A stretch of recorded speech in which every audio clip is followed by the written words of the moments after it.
کے مسلمان بنے, روح کے مسلمان بنے, زبان کے مسلمان بنے.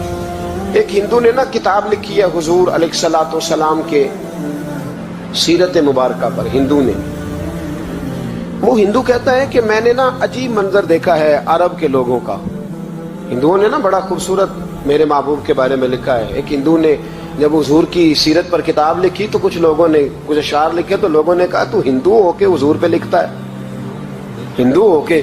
اس نے بڑا عجیب جملہ کہا, کہنے لگا ہو جائے عشق کسی سے کوئی چارہ تو نہیں, اور صرف مسلم کا محمد پہ اجارہ تو نہیں, صرف مسلم کا محمد پہ. اور پھر کہنے لگا نام و نسب سے اگرچہ ہندو ہوں پر کملی والے میں تیرا سادھو ہوں, کملی والے میں تیرا سادھو, میں تو ساتھ دیوانہ ہوں یا رسول اللہ آپ کا. تو نبی پاک علیہ السلام کے بارے میں لوگ لکھتے ہیں, وہ کہتے ہیں وہ محبت سے نہیں لکھ رہا, وہ سمجھ لیں کہ ایک عالمی تجزیہ نگار ہے تو ایک تجزیہ دے رہا ہے. کہتا ہے میں نے دو قسم کے عرب دیکھے, دو قسم کے. ایک عرب میں نے وہ دیکھے جو اتنے انا پرست ہیں, اتنے خود غرض ہیں, اتنے اپنے ذات کے بت میں الجھے ہوئے ہیں کہ وہ ایک حوض پہ اپنے گھوڑوں کو پانی پلانے گئے, 10 15 20 گھوڑوں کو پانی پلانے گئے ہیں تو جھگڑا ہو گیا, پہلے میں نے پلانا ہے, میں بڑا چودھری ہوں. اس نے کہا نہیں میں تجھ سے بڑا ہوں, پہلے میں نے پلانا ہے. اس پہ جھگڑا ہوا. وہ غیر جانبدار تجزیہ نگار کہتا ہے اس پہ جھگڑا ہوا, لڑائی ہوئی, قتل ہوئے. اتنے قتل ہوئے کہ یہ قتل نسلوں تک چلے, نسلوں تک یہ قتل آگے بڑھے. وہ کہتا ہے ایک میں نے وہ عرب دیکھے. اور پھر کچھ عرصے کے بعد مکے اور مدینے میں اللہ نے اپنے نبی کو بھیجا, مصطفیٰ کریم علیہ السلام آئے. کہتا پھر انہی عربوں کا میں نے ایک اور رنگ بھی دیکھا, انہی عربوں کا میں نے ایک اور رنگ. وہ جو گھوڑے کو پانی پلانے پر لڑ رہے تھے, آج میں نے دیکھا کہ ایک جنگ کے موقع پر 3 صحابہ یا 7 صحابہ زخمی پڑے, زخموں سے چور ہیں. ایک آدمی پانی کا پیالہ لے کے آیا, ایک کو کہا پانی پی لو, زخمی ہو, شدید زخمی ہو, نزع کا عالم ہے, تھوڑی دیر میں ہو سکتا ہے شہادت نصیب ہو, پی لو. کل جو گھوڑے کو کہتا تھا پہلے میں نے پلانا ہے, میں نے پلانا ہے, آج وہی قوم میں نے عجیب رنگ دیکھا, کہا پانی پی لو. تو کہنے لگا یار میں تھوڑا زخمی ہوں, یہ جو میرے ساتھ لیٹا ہے یہ زیادہ زخمی ہے, پہلے اس کو پلا دے, میرے بھائی کا بھلا ہو جائے. کہتا پانی لے کے اس کے پاس پہنچے, اس کو کہا تو پی لے.